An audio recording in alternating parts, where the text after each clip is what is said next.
Now, one of the most discussed decisions to come out of that meeting last week of top Communist Party leaders, that third plenum as it's known, was the decision to abolish the re-education through labour, or Laojiao system as it's known in Chinese. Basically, it's a system of incarceration without trial. Now, it was first introduced by Maozedong in the 1950s, essentially to deal with what he called class enemies. It allows police to effectively send people accused of relatively minor offences to labour camps for up to 4 years without the inconvenience of going to court or having to go to trial. Those offences can range from prostitution to belonging to so-called religious cults, to petitioning for justice, or simply being overly critical of the government or indeed the police. So how do people on the streets of Beijing feel about the proposed ending of this notorious system? Our researcher Cao Lili went out to ask. I think re-education through labor aims to rehabilitate criminals and let them recognize their mistakes. After it, they will learn how to be good citizens.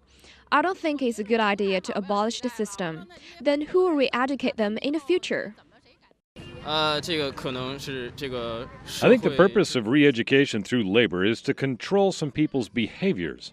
Its abolition reflects social progress. Instead of going through re-education through labor, criminals could be asked to make a written apology.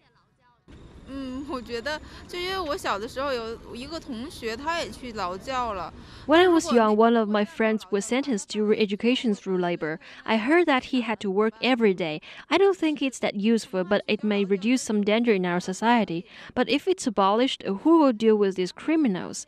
Something else would have to be set up to deal with them. I think re-education through labor is illegal detention under another name. It's so cruel to detain people for several years with no reason. I'm completely behind abolishing it. If someone has committed a crime, then they can be dealt with by a court. There's no need for re-education through labor when we have prisons. I think re-education through labor is just used to get to do forced labor. I think it's a good thing to abolish it. If the criminals have committed crimes, just send them to prison. We don't need them to do forced labor.